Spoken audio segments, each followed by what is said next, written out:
Hello दोस्तों, welcome to speaking tree. हमने banking awareness का सिलेबस कम्प्लीटली कवर कर चुके हैं इससे पहले वाले वीडियो में।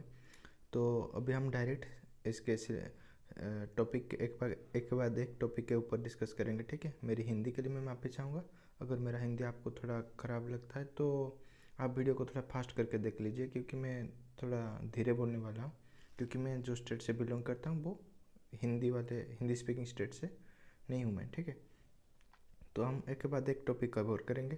तो आज का जो इम्पोर्टेंट टॉपिक है जो हम कवर करेंगे, ठीक है, वो है what is banking and its history in India. ठीक है, इन बैंकिंग क्या होता है और बैंकिंग का हिस्ट्री हमारे देश में क्या रहा है, इन सब चीज़ों के बारे में डिस्कस करें। बाकी हम ये पूरा सिलेबस डिस्कस कर चुके हैं इसके पहले वाले वीडियो में। ठीक है, तो चलते बढ़ते हैं हम। तो देखिए, what is banking and its history. Banking is a financial activity. क्या है बैंकिंग? एक फाइनेंशियल एक्टिविटी है that involves managing and protecting money and providing financial services to individuals. ठीक है, ये आपका बैंकिंग जो एक्टिविटी फाइनेंशियल एक्टिविटी है वो क्या करता है? मैनेज करता है और प्रोटेक्ट करता है आपकी मनी को।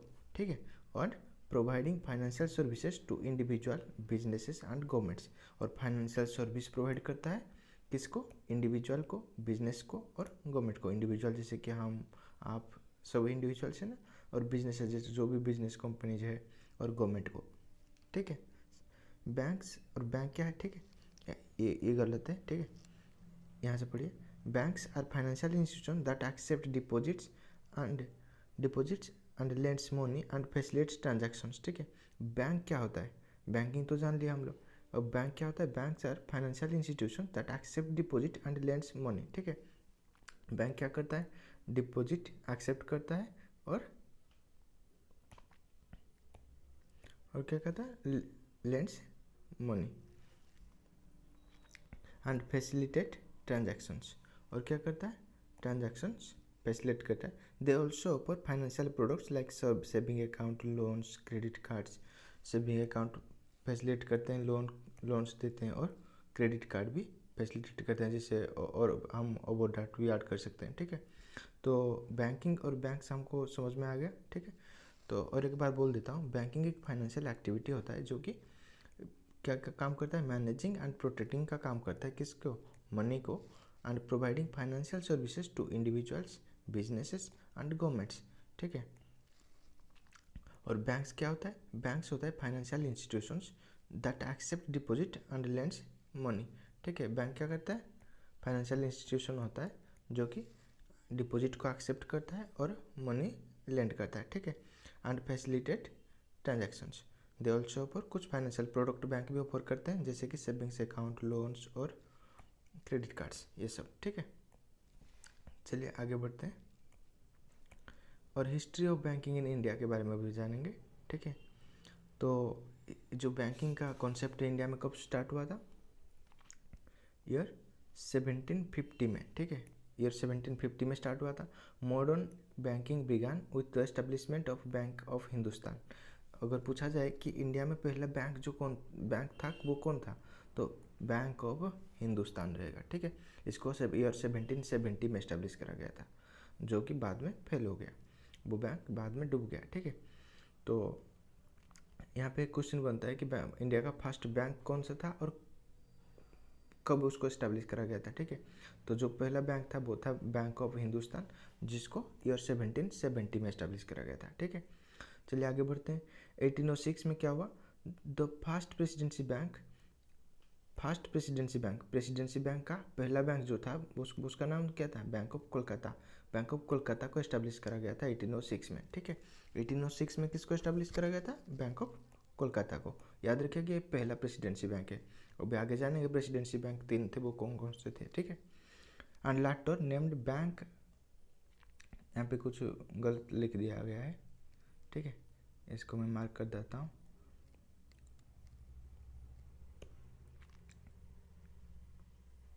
इसको बाद में बैंक ऑफ कोलकाता को बाद में नेम चेंज करके बैंक ऑफ बंगाल करा देगा। क्या कर दिया? Bank of Bengal. चलिए जानते हैं आगे प्रेसिडेंसी बैंक के बारे में। बैंक ऑफ बॉम्बे 1840 में, याद रखें आपको पहले मैं बता चुका हूँ कि 1806 में पहला presidents bank bank of Calcutta से एस्टेब्लिश हुआ था। बाद में 1840 में बैंक ऑफ बॉम्बे एस्टेब्लिश हुआ, ठीक है। उसका कैपिटल कितना था, जो इन्वेस्टमेंट हुआ था उसको बनाने में 52 लाख रुपीज़ था, ठीक है। और एक बैंक उसके 3 साल बाद एक बैंक ऑफ मद्रास 1843 में एस्टेब्लिश करा गया। इसका कैपिटल जो था कितना था, 30 लाख रुपीज़ था, ठीक है। जॉइंट बैंक ऑफ बंगाल, ये बैंक ऑफ बंगाल कौन सा है, ये वाला बैंक है, ठीक है। Bank of Calcutta, bank of Calcutta को बैंक ऑफ बंगाल कहा जाता है, उसका नाम चेंज करा देगा था बाद में, ठीक है। तो जो प्रेसिडेंसी बैंक हमारे थे कौन कौन से थे, बैंक ऑफ बॉम्बे जिसको 1840 में इस्टेब्लिश करा गया था, और सेकंड बैंक तो बैंक ऑफ मद्रास जिसको 1843 में इस्टेब्लिश करा गया। और ये दोनों बैंक जॉइंट किसके साथ थे, बैंक ऑफ बंगाल के साथ थे। इन तीनों को प्रेसिडेंसी बैंक कहा जाता था। Serving as the backbone of colonial trade, याद रखिएगा कॉलोनियल ट्रेड, उस टाइम हमारे देश में ब्रिटिशर थे ना, तो उसका जो कॉलोनियल ट्रेड था उस टाइम के बैकबोन के आज बैकबोन काम कर रहे थे कौन, ये तीनों बैंक्स, ठीक है। चलिए और आगे जानते हैं formation of imperial bank of India. यहाँ पे भी थोड़ा टाइपिंग एरर है, ये जो पॉइंट है, कौन सा वाला पॉइंट, ये वाला पॉइंट, ये पॉइंट यहाँ पे नहीं होना चाहिए, ये पूरा हेडिंग है, ठीक है, ये पूरा हेडिंग है।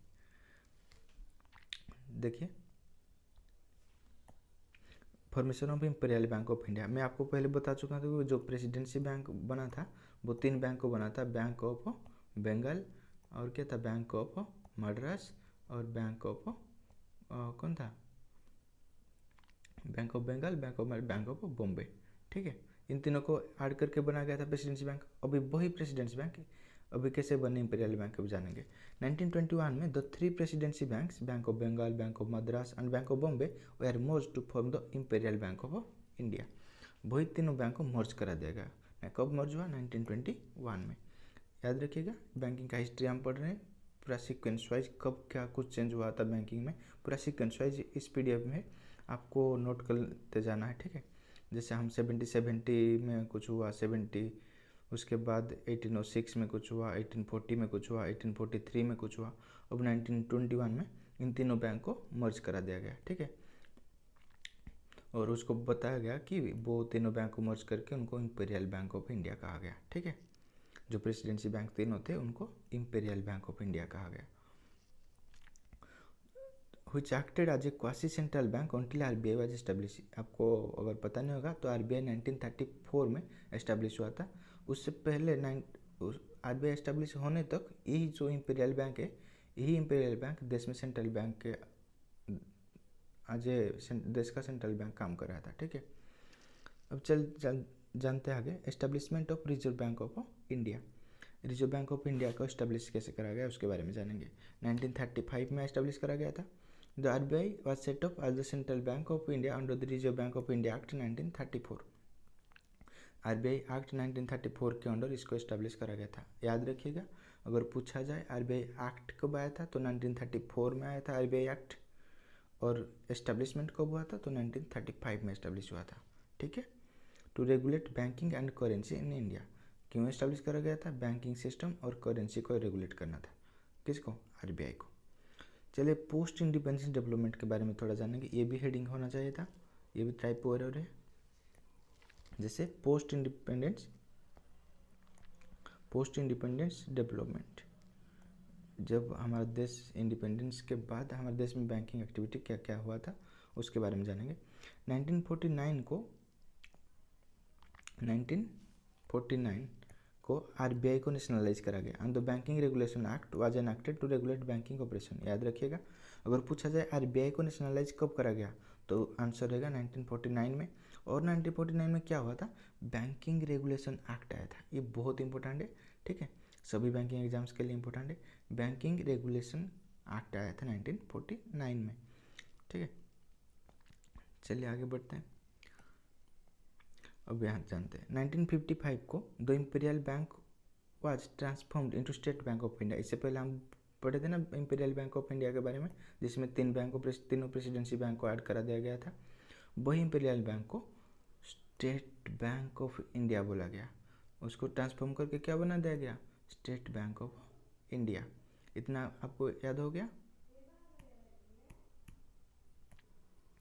यहाँ पे मैं फिर से आपको रिवाइज करा देना चाहता हूँ। जो इम्पीरियल बैंक था वो तीनों बैंक को ऐड होके बना था ना। ये पेन क्यों नहीं चल रहा? जैसे कौन कौन थे? Bank of Bengal, bank of Madras और बैंक ऑफ बॉम्बे। इन तीनों बैंक को ऐड करके बनाया गया था इम्पीरियल बैंक ऑफ इंडिया।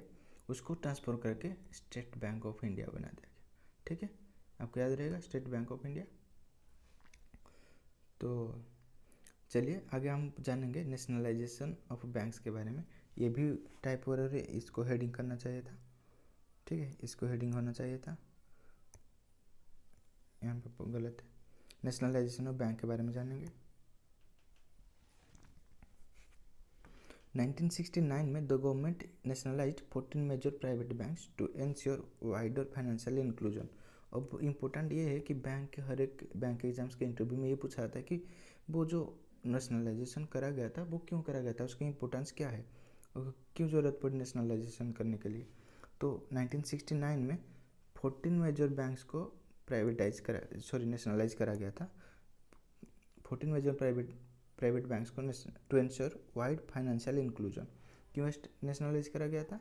ताकि फाइनेंशियल इंक्लूजन बढ़े। जो फाइनेंशियल इंक्लूजन क्या होता है? जो नॉर्मल आदमी है हमारे देश के, उसको बैंक के साथ जोड़ना। ठीक है, तो बैंकिंग एक्टिविटीज़ के साथ उसका सेविंग्स हैबिट बढ़ाना, ये सब को फाइनेंशियल इंक्लूजन कहा जाता है। तो नॉर्मल लोगों को बैंकिंग एक्टिविटीज़ के साथ जोड़ने के लिए सब बैंक को क्या करा गया? नेशनलाइज करा दिया गया। तो उसमें क्या होता है? नेशनलाइजेशन में उस बैंक के स्कोप्स बढ़ जाते हैं। क्या होते हैं? स्कोप्स बढ़ जाते हैं। तो ये रहा 1969 में 14 मेजर बैंक्स को नेशनलाइज करा गया था।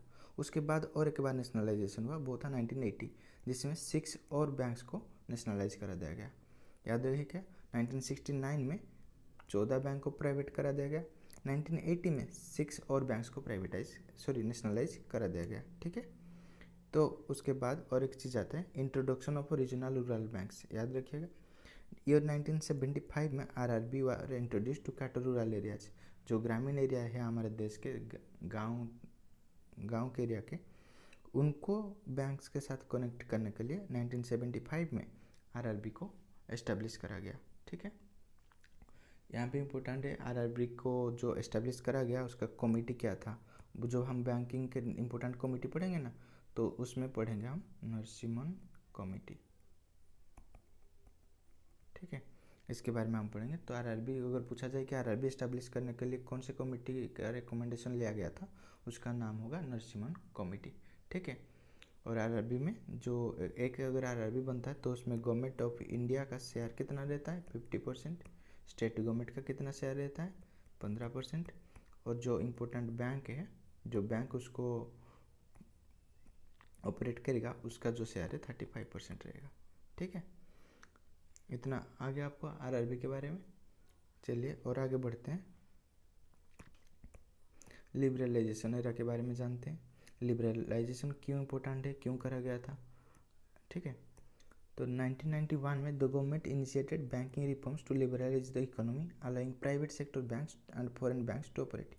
याद रखिएगा, इससे 1991 से पहले हमारे देश का इकोनॉमी बहुत स्लो था और उसको बहुत ही रेस्ट्रिक्शन से बांध कर रखा गया था, जो कि 1991 में खोल दिया गया। सभी रेस्ट्रिक्शन को थोड़ा ईज कर दिया गया ताकि फॉरेन का कोई भी बैंक, फॉरेन का कोई भी इन्वेस्टर आराम से आके देश के अंदर इन्वेस्ट कर सकता है। ठीक है, अगर पूछा जाए कि लिबरलाइजेशन का इंपॉर्टेंस क्या था, आपको क्यों करा गया, वो इम्पोर्टेंट इसलिए है कि देश का इकोनॉमी जो बहुत स्लो चल रहा था उसको डेवलप करने के लिए फॉरेन से इन्वेस्टर्स ज़रूरी थे और फॉरेन से इन्वेस्टमेंट ज़रूरी था, जो कि इससे पहले वाले रूल्स के अकॉर्डिंग पॉसिबल नहीं था। ठीक है, तो बहुत सारा लाइसेंसिंग रूल्स चेंज करने पड़े 1991 में, जिसमें फॉरेन का कोई भी कंपनी आके आराम से अपना बिजनेस एस्टेब्लिश कर सकता था या फिर इन्वेस्टमेंट इजीली कर सकता था। ठीक है, तो ये है इम्पोर्टेंस लिबरलाइजेशन एरा का। ठीक है, prominent private banks like HDFC, ICICI, Axis Bank emerged during this period. तो ये सब प्राइवेट बैंक्स एस्टेब्लिश हुए थे कौन से टाइम में? लिबरलाइजेशन एरा, यानी कि 1991 के बाद। The new economic policy was launched under prime minister PV Narasimha Rao. याद रखिएगा, प्राइम मिनिस्टर उस टाइम कौन थे? PV Narasimha Rao. And finance minister doctor Manmohan Singh. बहुत इंपॉर्टेंट है, अगर पूछा जाए लिबरलाइजेशन एरा के टाइम हमारे जो प्राइम मिनिस्टर कौन थे, ये भी पूछ सकते हैं जो कि पीवी नरसिम्हा राव थे। और ये भी पूछ सकते हैं कि हमारे फाइनेंस मिनिस्टर कौन थे, याद रखिएगा डॉक्टर मनमोहन सिंह थे। ठीक है, डॉक्टर मनमोहन सिंह, क्योंकि इनका निधन हाल ही में हुआ है तो ये इम्पोर्टेंट रहेंगे। Focusing on liberalisation, privatisation and globalisation. यहाँ पे इम्पोर्टेंट है ग्लोबलाइजेशन। याद रखिएगा 1990 के टाइम जापान वर्ल्ड का दूसरा मोस्ट पावरफुल कंट्री था। कौन था? जापान। उनके पास बहुत पैसे थे। तो जापान ने क्या करा, उस टाइम चाइना उतना एडवांस नहीं था। चाइना जो बना है ना, वो अगर हम हिस्ट्री ठीक से पढ़ेंगे, जानेंगे चाइना के बारे में, जो चाइना का इतना स्ट्रॉन्ग पावरफुल बना है वो सब जापान और अमेरिका के पैसों से बना है। जापान और अमेरिकन कंपनी ही चाइना में इतने इन्वेस्ट किए हैं कि वो आज इतना पावरफुल है। ठीक है, तो ये बहुत ही ज़रूरी था कि हमारे देश को ग्लोबलाइजेशन करना था, हमारे देश को इकोनॉमी को ग्लोबलाइजेशन करना था, दूसरे देशों से जोड़ना था। चलिए आगे बढ़ते हैं। तो लिबरलाइजेशन एरा में एंड ऑफ लाइसेंस राज हुआ, जिसमें लाइसेंसिंग पॉलिसी को सब कुछ ईज करा दिया गया। The policy abolished the licence raj, a system requiring government approval for starting और एक्सपांडिंग बिजनेस। जो लाइसेंस राज क्या करता था, गवर्नमेंट का परमिशन बहुत ज़रूरी था कि अगर आप बिजनेस स्टार्ट करें तो गवर्नमेंट का परमिशन अप्रूवल लो। ठीक है, और बिजनेस एक्सपांड भी कर रहे हो तो भी गवर्नमेंट का परमिशन लो। They are by removing excess bureaucratic controls, बहुत सारा गवर्नमेंट का कंट्रोल यहाँ से छीन लिया गया। Foreign direct investment and trade reforms के बारे में जानेंगे। ये भी पॉइंट गलत है, यहाँ पे ये नहीं होना चाहिए था। ठीक है, the reforms open the Indian economy to foreign direct investments. मैं अभी बोल रहा था आपको कि ये फॉरेन डायरेक्ट इन्वेस्टमेंट जो गवर्नमेंट से इससे पहले जैसा था कि गवर्नमेंट से परमिशन लाओ अगर फॉर FDI इन्वेस्ट हो रहा है देश में, ऐसा नहीं हुआ। ठीक है, फॉरेन डायरेक्ट इन्वेस्टमेंट को ईज करा दिया गया। वो कोई भी आके देश में इन्वेस्टमेंट कर सकता था, कोई भी business. International trade by reducing import tariffs, जो इम्पोर्ट तारीफ पहले लगते थे वो रिड्यूस कर दिया गया। इनकरेजिंग एक्सपोर्ट, देश के अंदर से कोई भी प्रोडक्ट देश के अंदर प्रोड्यूस हो रहा है और उसको एक्सपोर्ट करा जा रहा है बाहर। And eliminate restrictive trade policy, जो कि पहले से ट्रेड पॉलिसी रेस्ट्रिक्टेड थे, गवर्नमेंट के अंडर थे, उनको एलिमिनेट कर दिया गया। ठीक है, तो उसके इम्पैक्ट में क्या हुआ है देखिए। Liberalisation policy transformed India into market oriented economy, spurred GDP growth, हमारा जो GDP ग्रोथ डोमेस्टिक प्रोडक्ट था उसका ग्रोथ को स्पोर करा, बढ़ाया। एनकरेज इंडस्ट्रियलाइजेशन, इंडस्ट्री देश में बढ़े।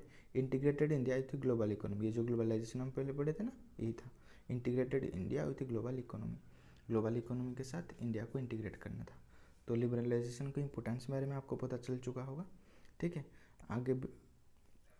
आगे आने वाले वीडियो में फिर हम नेक्स्ट टॉपिक कवर करेंगे। ठीक है, चैनल को सब्सक्राइब कर लीजिएगा क्योंकि ये इम्पोर्टेंट है, ताकि आपको चैनल का रिकमेंड होगा, आपको हर एक वीडियो पता चले। ठीक है, मिलते हैं नेक्स्ट वीडियो में, रुकते हैं।